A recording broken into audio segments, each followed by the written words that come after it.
Welcome into my video of Hogwarts Legacy. My first, I would say, kind of like a mini review or thoughts about the first 25 hours I have in the game. That is 25 hours inactive hours. Or I mean active hours, because I have to go to the load file and see my hours because PSN doesn't count hours. So that's actually how many exactly hours I've been playing the game, but not total hours, if that makes sense.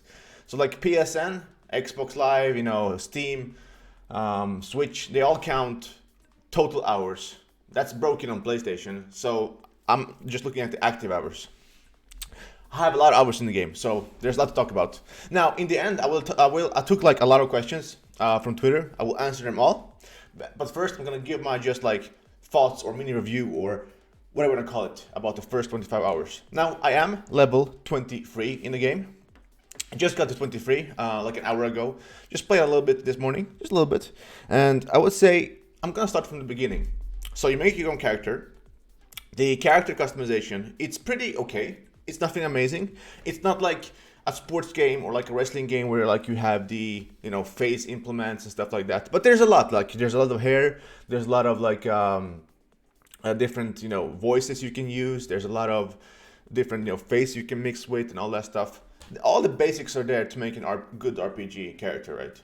Pretty much. But it's not the best. It's not the face scan thing that for example wrestling games has. That's I would say the best. But I'm not sure if RPG games need that. Just make sure, right? Just make sure. Now, you play the intro, you choose your character, you name your character however you want, first name, last name, and then you choose house. Now, I like how they chose the house. You put the hat on asks a question, you answer it, and then, or one or two questions, I don't remember, and then you answer the question, and then basically this house fits you.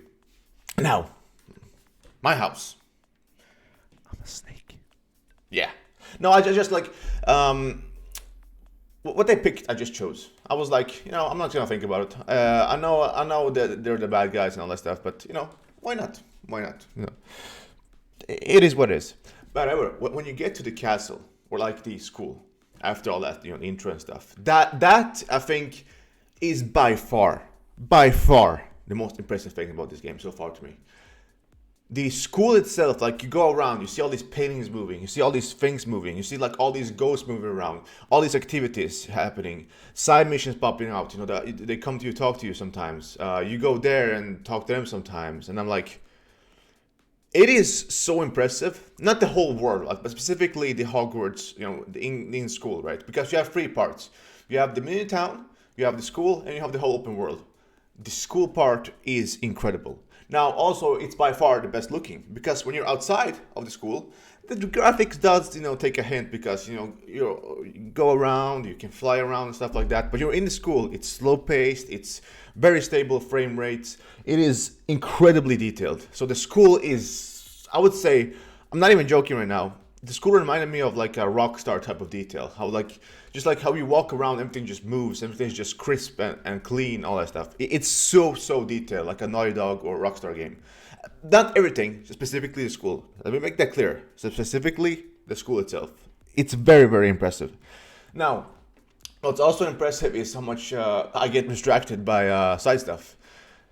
I don't think you have a different hidden trophies. You can see how many if there's let's say 10 hidden trophies, right, from the main part of the game. You can kind of understand how far you are in the game, but if you have three trophies or 2 trophies.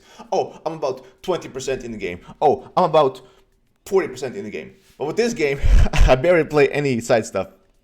Not side stuff, main stuff. Because let's put an example. I think the main stuff story I'm supposed to do right now is 17, and I'm 23. Now, after 20, it gets much harder to level, I feel like. It's definitely the XP. But also because I'm doing a lot of old stuff. Mainly because I'm just it's so fun because you do a side quest, you go there, and then you see another side quest. I'm just gonna take this. Oh, but it's a fast side quest. It's like that typical RPG thing, right? But also, I would say this game does everything an RPG is supposed to do. But the choices you make, it's you usually have two choices, a good or bad choice. Some of them matter, most of them don't matter. I feel like what matters the most is the story stuff, But there are moments where like you can actually be a super, super, super bad person, basically. Let me give you an example. I did a side mission, and because I'm in the most bad house, right? You have two choices. No, actually, you have three. Turn in the thing, ask for more money, or like, no, you can't have this thing. And I was just gonna try what happens if you pick the last stuff, the third option, the worst option, right? Because it can be the good thing, just deliver the thing, here you go, bye. Or you can be like, if you want this, give me more money. But for this specific side quest, I chose to be like, like a bad guy, right? So he literally, this guy that I helped, my guy literally like roasted him, kept his stuff, and like made the other guy very sad. So like you can be pretty much a bully in this game. Like I'm not even joking. Like you can be an asshole in this game if you chose to be. I'm not sure like what consequence that has later, because now this guy didn't want to help me with the side stuff later, or like a mission later, but I still did the mission. So it's like I don't know how much impact that has yet, because I haven't progressed in the story far enough to understand what it does. But so far I would say the choices don't matter all that much in my opinion. That's like I would say the worst aspect of the RPG elements. Everything else, leveling, gear, open world missions, all that stuff is very good from a RPG standpoint. I will say this about the gear though. You have two things. Every time you unlock a new gear, you also unlock the look of that gear. This is very good because like you can always have the best gear that you have, and then you don't have to have that as an appearance. You push square at like, let's say, gloves. You have level 25 gloves, but you think they're ugly. You push square on the menu, boom, you can have any gloves with those stats. Very, very good, because you cannot like obviously customize your guy or girl any way you want, right? Any way you want, you can customize them. So speaking of that, of the gear and the look, let's talk about the combat. The combat so you have 4 attacks you can always use. You have your standard attack, R2, and block, triangle. You can always do those things. But then you have like when you press R2, you can have 4 attacks. Now you can have 4 attacks per arrow. So you have up, right, down, left, right? You can choose them however you want. So you have in total 16 attacks. Now obviously that's too many attacks to have at the same time. I usually switch between 3 of them, and I keep 1 arrow for like becoming invisible or just random stuff. Just for example, let's say something is broken. You have like I forgot the spell, but you can like fix it with that kind of spell. I always keep one of my arrows or options just for that stuff. As you see right now, this is like the special hub that you have. You can grow any plant you want. You can make any what's it called? I mean, if you can grow any plant you want, and the plant grows time based. So let's say look like right there, 25 minutes. I put down a plant, and you can just go. I put down usually 8 plants, and I go about my stuff, and then later on, maybe like once an hour or every 2 hours, I just go back, put them up, and go away. Then same thing with drinks, but obviously drinks and potions they take way less time to make, like a minute or 2 at the most. So that's how you make potions and stuff. So you have to customize this hub, which I didn't like at first, but once you do it once, it's over then. You can just customize it once, and it's very fast. You can change anything on the spot. You can change colors, size, all that stuff. Very, very fast. Very, very easy. But yeah, as I was talking about the combat, it is great. The more I progress, the more I like it. You have like, for example, you have different tiers. You have a red tier where like there's a straight up attacks.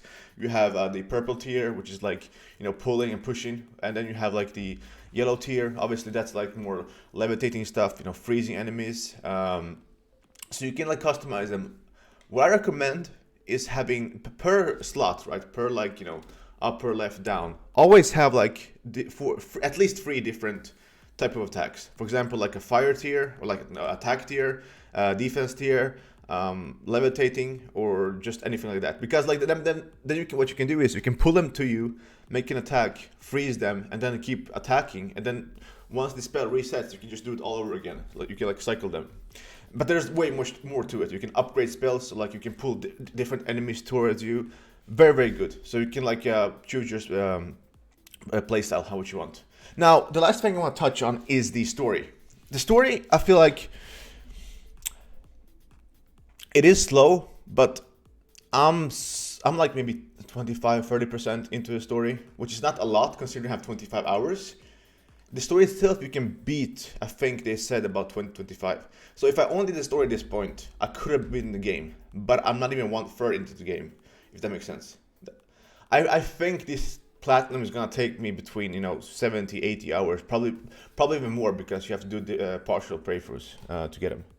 Now, that's my thoughts of the game. I highly recommend it. But one of the questions that I had, from Twitter, would you recommend this game to a non-Harry Potter fan?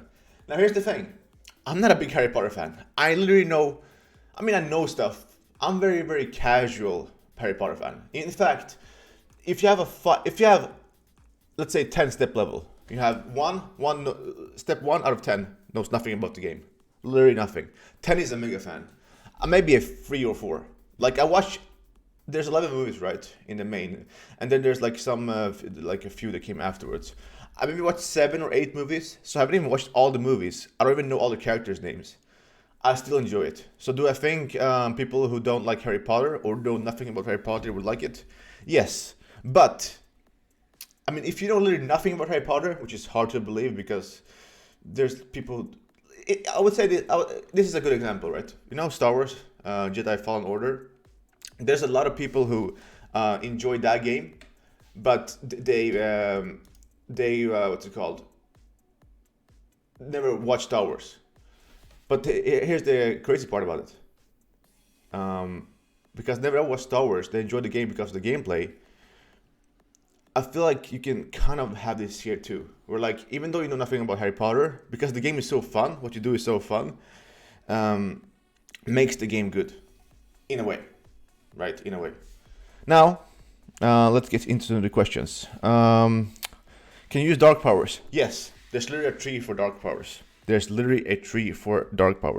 How long is it? I would say, you can be, I'm not even sure. Because, people, they misguide things. I would say stories maybe 30 hours, 25 hours, I'm not sure. And then 100% is probably between 75, 80, up to 100 hours. For the platinum, I'm not sure if you want like in-game 100%, but there's a lot of content here. It's an RPG game, a lot of content. How is performance on PS5? So I'm playing in performance mode. You can unlock the cap, so it goes a little bit over 60. And very few times have I had the frame rate drops that's like below the usual hard drop, right? However, I will say this about the performance. When you're in the world and you're flying around, which is amazing, by the way, it is incredible flying around in the world. The graphics take a hold, not the frame rates. So like when you're in the castle, the game looks like a PS5 game, right? It looks incredible. It performs incredibly, especially in dungeons too, or like in castles, or in smaller areas. Even if there's a lot of combat, the game looks great. But when you fly in the open world, that's when the graphics I feel take a hold. Not a lot, but you're gonna notice it, right? You're gonna notice it. A bit blurry it becomes, a bit blurry. How many words? A lot. There's a lot, like you can customize anything. Anything you can just change colors, your clothes, everything you can customize, however you want. It is very, very good. Let me see. What questions? Dark Powers, how long is it? Do you think it's Game of the Year worthy? Now, here's the thing. Do I think this game might be a contender? Yes. Do I think it's gonna win my Game of the Year? No. I think this game is very good, but for example, for this year, I think Dead Space is already better. So like my Game of the Year, no, but I can see it become a contender. Contender is usually top 6, right? So do I see this game becoming my top 6 game of this year? Yeah, I can see that. But I can't say too much because it's very, very hard, right? You have Dead Space Remake already. I haven't played Hi-Fi Rush. You have the Resident Evil 4 remake coming out. I'm not sure if that's going to count for Game of the Year, right? But let's just say it does. You have obviously Star Wars coming out, Zelda coming out, Final Fantasy coming out, Spider-Man coming out, Starfield coming out, and then you have a lot of games we don't know coming out. Do I think this game is going to be in my top 10? 100%. Top 6, I'm not sure. Like, it's a hard year. It's too strong of a year. Last year, sure. Easily last year. This year, very hard to tell. But it's very, very good, and I think it's going to get a nomination. Mainly because it's going to be too big not to include, right? I mean, the sales of this game is incredible. For anybody who wonders, this is I think right now, the 8th 8th biggest Steam game of all time and the third biggest single player game on Steam ever, behind Cyberpunk 1 and Elden Ring 2. So this is number 3 in single player and 8 overall ever on Steam, ever. This means in just PS5 version of the game, right? Because Ragnarok was PS4 and PS5 at launch. I think this game has the potential to be the fastest, just PS5 selling game. Not PlayStation overall if you count everything. But I just think the PS5 version, I wouldn't be surprised if the PS5 version sold like 4 or 5 million the first week. Same thing on Steam, 4 or 5 million, and then like maybe the rest on Xbox. I can definitely see these games selling 10 million in the first week, easily. It's definitely gonna be 20 million lifetime seller. I no doubt. Especially with last gen coming and Switch version. I'm not sure how Switch is gonna do. Switch. Yeah, that's pretty much for the questions. I just run up a few ones. How's the combat performance? Recommend this non-pirate game? How long is it? Dark Powers. Yeah, but overall thoughts, like a summary. I'm not a huge Harry Potter fan. I don't know much about the universe as some other people do, but I do have some form of relation with it. I like it. I recommend it to everyone. It's a great game. There's nothing like microtransactions, all that stuff. It's a game that you buy and you play and that's it. There's nothing like to it, at least in my opinion. So that's my video.